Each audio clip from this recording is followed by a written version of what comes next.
जय हिंद साथियों, mind for academy में आपका स्वागत है। तो आज हम 10 कदम करंट अफेयर्स के साथ शुरू करते हैं कि आज जो हमारा करंट अफेयर्स है 11 तारीख में क्या क्या अपडेट होने जा रहा है। सभी लोग सेशन को शेयर जरूर करिएगा और 10 कदम बिना टाइम वेस्ट किए हम लोग फटाफट स्टार्ट करते हैं। और ये करंट अफेयर्स है, सबसे पहले व्यापम के हमारी न्यू बैच है, तो बिल्कुल आप लोग ज्वाइन करिए। न्यू बैच हमारा एमपीएसआई का 3 अक्टूबर से स्टार्ट हो चुका है, तो बिल्कुल आप ऑफलाइन ऑनलाइन दोनों ले सकते हैं। महिला पर्यवेक्षक 499 में और गरुड़ बैच हमारा 599 में अवेलेबल है। ज्वाइन करिए हमारे mind for academy Telegram channel और सब्सक्राइब करिए माइंड फॉर एकेडमी के सारे जो यूट्यूब चैनल है। चलिए रैपिड फायर राउंड के साथ हम लोग शुरू करते हैं। आईसीसी पुरुष क्रिकेट विश्व कप 2023 के लिए अफगानिस्तान क्रिकेट टीम के किसे मेंटोर नियुक्त किया गया। तो हम सबसे पहले अगर मेंटोर की बात करते हैं, ये मेंटोर बनाएंगे भारतीय जो बहुत ही जबरदस्त और वेरी हैंडसम और स्मार्ट जो जाने माने हैं क्रिकेटर, उनका नाम है अजय जडेजा।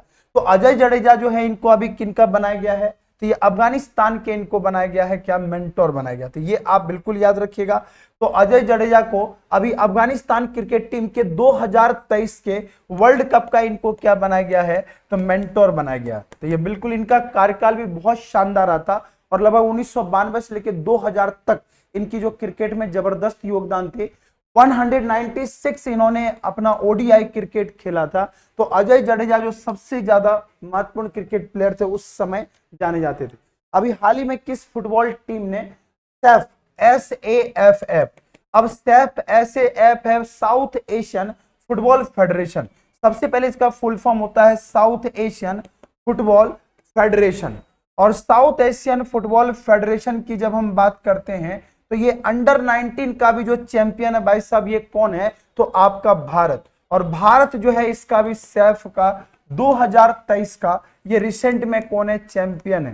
तो मैं आपको बता दूं सैफ का आयोजन पहली बार इसका कब हुआ था, 1993 में। और भारत की अगर हम टाइटल की बात करें तो ये भारत का 9th नंबर का टाइटल है, मतलब इससे पहले ये 8 बार ऑलरेडी जीत चुका था और ये 9वां टाइटल है किसका, फुटबॉल फेडरेशन का। मैं बता दूं 1993 का जब पहली बार इसे होस्ट किया गया था तो फर्स्ट टाइम इसने पाकिस्तान को हराकर भारत पहला सैफ को जीता था। और अभी जो है कुवैत को हराकर इन्होंने जीता है। तो ये आप बिल्कुल याद रखिएगा 2023 का सैफ जो है किसके द्वारा जीता गया, इंडिया के द्वारा। तो 9वां टाइटल है जो इनके नाम इन्होंने किया है। अब आगे की ओर बढ़ते हैं। बोला गया किस देश के एथलीट ने सी हेलिन सबसे तेज 100 metre slackline walk, slackline walk मतलब इन्होंने रस्सी, आप बोल सकते हैं कि हैंगिंग जो रस्सी होते हैं इस पर इन्होंने वॉक किया है और गिनीज वर्ल्ड बुक में रिकॉर्ड भी है। तो इन्होंने अभी चाइना के हैं और 1 मिनट 14 सेकेंड पॉइंट 18 में इन्होंने क्या किया है, जीता था। और ये कहां के हैं, तो चाइना के। तो ये वर्ल्ड रिकॉर्ड इन्होंने बनाया है और गिनीज वर्ल्ड बुक में इनका नाम भी दर्ज किया गया। मतलब स्केल लाइन मतलब होता है कि रस्सियों पर इनको चलाया जाता है, ठीक है। चलिए अगले क्वेश्चन की ओर बढ़ते हैं। बोला गया प्रत्येक वर्ष 8 अक्टूबर को कौन सा दिवस मनाया जाता है। तो 8 अक्टूबर को हम लोग मनाते हैं भाई साहब, याद रखिएगा, इंडियन एयरफोर्स डे। यानी इंडियन एयरफोर्स डे हम लोग कब मनाते हैं, 8 अक्टूबर को मनाते हैं। तो 8 अक्टूबर ऐसे ही नहीं, पहली बार भारत में भारतीय नौसेना की स्थापना 8 अक्टूबर 1932 को होती है और 1945 में इसी के नाम के आगे लगाया जाता ब्रिटिश के द्वारा, जिसको हम बोलते हैं रॉयल।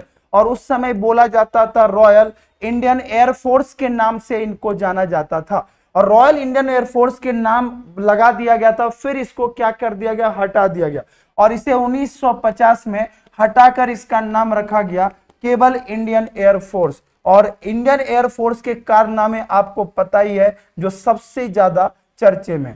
तो इंडियन एयरफोर्स के नाम से 1950 से हम जानते हैं और प्रत्येक वर्ष 8 अक्टूबर को हम लोग क्या मनाते हैं, इंडियन एयरफोर्स डे मनाते हैं। अब जब इंडियन एयरफोर्स डे मनाते हैं तो भाई साहब Indian navy day, Indian air, हम लोग आर्मी डे कब मनाते हैं, तो इंडियन आर्मी डे जो हम लोग सेलिब्रेट करते हुए है 15 जनवरी। तो 10 का दम करंट अफेयर्स बिल्कुल बने रहिएगा। बोला गया सिमोन बाइल्स जो हाल ही में दुनिया के अब तक के सबसे सुशोभित जिम्नास्ट बनी है वो किस देश की है। तो सबसे पहले ये है संयुक्त राज्य अमेरिका, मतलब कहाँ की है, यूके यूएसए की है, जो अभी सबसे जिम्नास्ट वर्ल्ड की सबसे मोस्ट डेकोरेटेड बनी है। तो ये अब आगे की ओर बढ़ते हैं। वाला वनडे विश्व कप में सबसे तेज 1000 रन बनाने वाले नए रिकॉर्ड किनके नाम हो गए, तो ये है भाई साहब डेविड वार्नर। तो डेविड वार्नर के नाम जो है ये नए रिकॉर्ड है, ये याद रखिएगा, डेविड वार्नर। और ये अभी स्कोरिंग के 1000 रन सबसे तेज 1000 रन इन्होंने बनाया है। तो डेविड वार्नर, बिल्कुल आप याद रखिएगा, वर्ल्ड कप का ये बहुत बड़ा रिकॉर्ड है। उसके बाद बोला गया अभी हाल ही में बताइए कि नोबेल प्राइज जो दिया गया फील्ड ऑफ इकोनॉमी में, तो इस बार का Nobel prize field of economy में किनको दिया गया है, तो मैं आपको बता दूं इस बार जो दिया गया उनका नाम है क्लाउडिया, यानी क्लाउडिया गोल्डिन। और क्लॉडिया गोल्डिन ये अभी कौन से हैं, तो ये आप मान के चलिए अमेरिकन है। कहां की है, ये अमेरिका की है।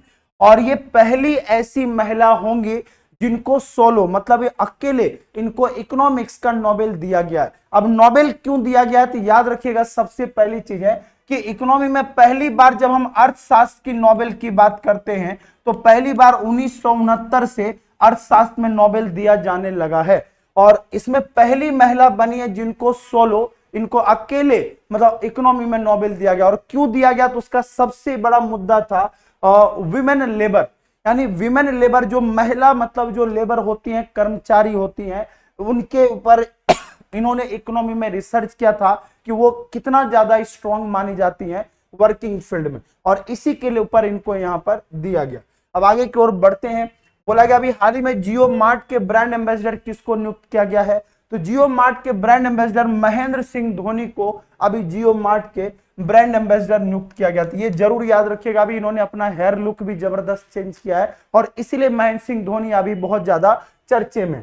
अब आगे की ओर बढ़ते हैं। बोला गया हाल ही में किस राज्य सरकार ने वन विभाग को छोड़कर भर्ती में महिलाओं के लिए 35% आरक्षण प्रदान करने की अधिसूचना जारी की है, तो ये कौन है, तो मध्य प्रदेश सरकार।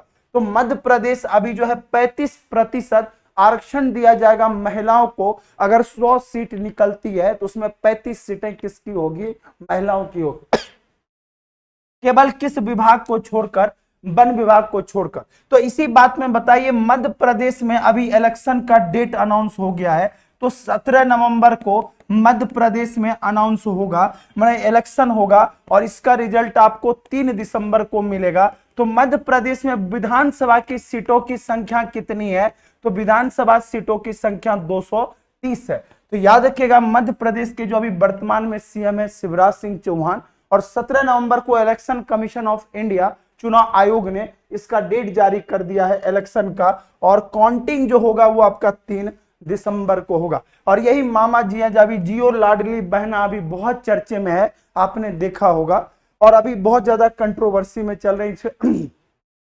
अगला बोला गया किस राज्य सरकार ने न्यायिक सेवाओं और राज्य संचालित लॉ कॉलेजों और विश्वविद्यालयों में आर्थिक रूप से कमजोर लोगों को 10% आरक्षण देने की घोषणा की है, तो यह है भाई साहब बिहार। और बिहार आपको पता है बिहार है और नीतीश कुमार है।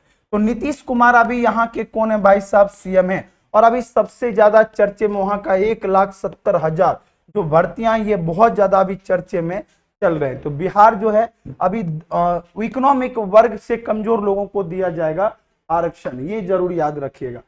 अगला बोला गया कि आउटलुक बताइए, आउटलुक ग्रुप ने अभी किस बैंक के सहयोग से अपने बहुप्रतीक्षित सेवानिवृत्त योजना शुरू की है, जिसे बोलते हैं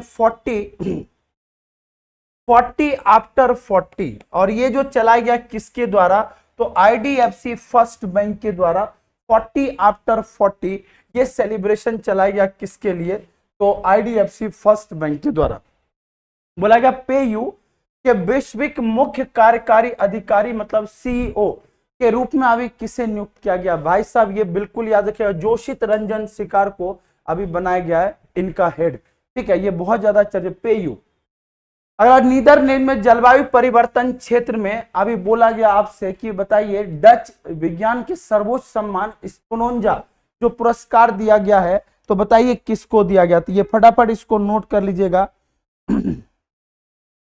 ये दिया गया भाई साहब ज्योति गुप्ता को, ज्योतिया गुप्ता को दिया गया। और इसमें आप ज्योति मत लगाइएगा अर्णव, यानी अनिवर्ण मुखर्जी को ये बनाए गए हैं। अगला जो आपके पास न्यूज है इसको भी आप नोट कर लीजिएगा। भारतीय पुरुष युगल बैडमिंटन जोड़ी डैश ने एशियाई खेलों में बैडमिंटन में भारत के लिए पहला स्वर्ण पदक हासिल किया था, तो बताइए कौन सी जोड़ी थी जिन्होंने अभी भारत में इन्होंने स्वर्ण पदक जीता है। तो ये आप बहुत इंपॉर्टेंट है, याद रखिएगा, ये है जिनका नाम है सात्विक राज यानी सात्विक राज और रिंकी यानी रंकी रेड्डी को इनको अभी मिला है इतिहास रचा, इन्होंने स्वर्ण पदक जीता, पहला एशियाई खेलों किसमें, बैडमिंटन में, युगल जोड़ी है।